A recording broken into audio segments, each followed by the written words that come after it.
بسم اللہ الرحمن الرحیم۔ السلام علیکم ناظرین، آپ دیکھ رہے ہیں عنایت چیمہ وائس اور مجھے کہتے ہیں عنایت چیمہ۔ ناظرین، عنایت چیمہ وائس میں ایک بہت ہی خوبصورت سٹوری کے ساتھ خوش آمدید۔ اس کا نام بلبل تھا۔ اس کو آج پیسوں کی ضرورت تھی اور مجھے اس کے جسم کی۔ میرے اندر کا شیطان پوری طرح جاگ چکا تھا۔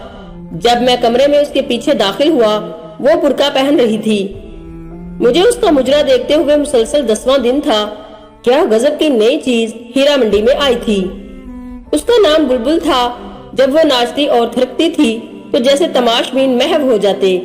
روزانہ اس کو ناچتا دیکھ کے میری شیطانی ہوس مزید پیاسی ہو جاتی اور میں نے فیصلہ کر لیا کہ اس سے ضرور ملوں گا۔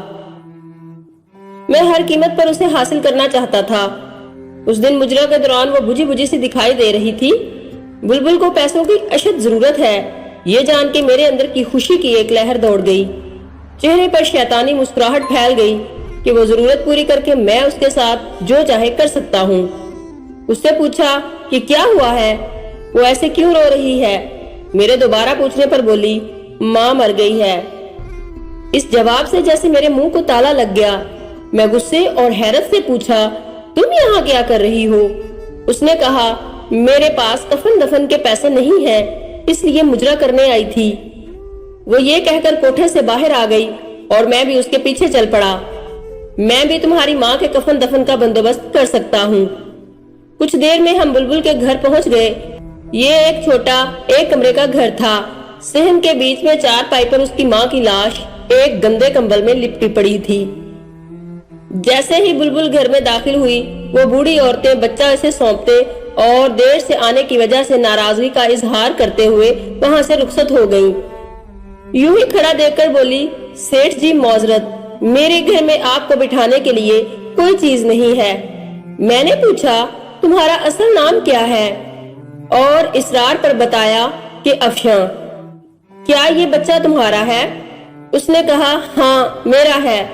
تم مجھے ناچنے والی تو نہیں لگتی۔ وہ بولی، گھر میں کوئی مرد نہیں تھا، ایک بیمار ماں اور بچے کی ذمہ داری ہے، مجھے مجبوراً یہ راستہ اختیار کرنا پڑا۔ آپ لوگوں کو کیا پتا وہ کتنی مجبور ہو کر یہ قدم اٹھاتی ہیں۔ جو لڑکی ایک بار اس دلدل میں گر پڑتی ہے پھر وہ دھنستی ہی چلی جاتی ہے۔ میں نے لرزتی آواز میں جواب دیا، تمہیں کچھ نہیں کرنا پڑے گا اور تم اب کوٹھے پر مجرا کرنے نہیں جاؤ گی، اپنے گھر میں رہو گی۔ تم نے مجھ میں دفن اس انسانیت کو جگا دیا جو میں دولت اور شیطانی ہوس کے نیچے دبا کر مار چکا تھا۔ دن مہینوں میں بدلنے لگے اور مہینے سالوں میں تبدیل ہوتے گئے۔ کچھ عرصے بعد عورت پرنور چہرہ کے ساتھ چادر میں خود کو چھپائے ایک پرانی ڈائری لیے کھڑی تھی اور ساتھ میں ایک خوبصورت نوجوان کھڑا تھا۔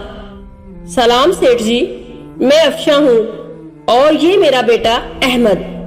میں نے سر ہلاتے ہوئے کہا، ہاں۔ میں نے جواب دیا اور ان کو بیٹھنے کا اشارہ کیا۔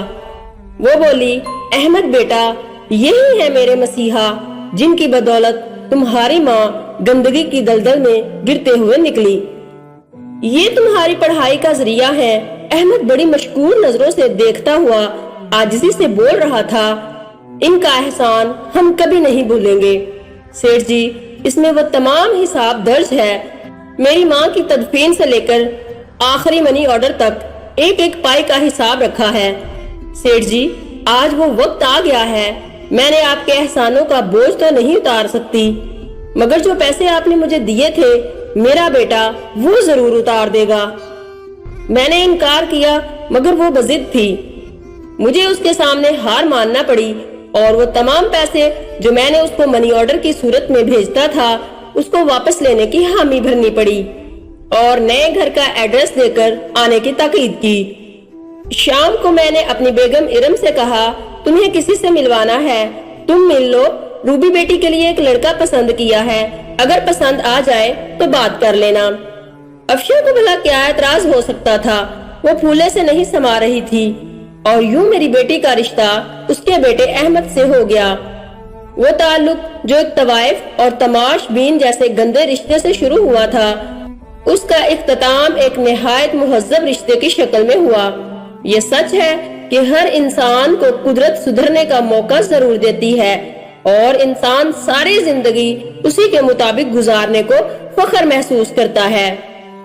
کبھی وہ طوائف اور میں تماش بین تھا، مگر آج وہ میری منہ بولی بہن اور اس کا بیٹا میری بیٹی کا شوہر ہے، اور مجھے ان دونوں رشتوں پر فخر ہے۔ ناظرین اپنا خیال رکھیے گا، مجھے بھی دعاؤں میں یاد رکھیے گا۔ اللہ حافظ۔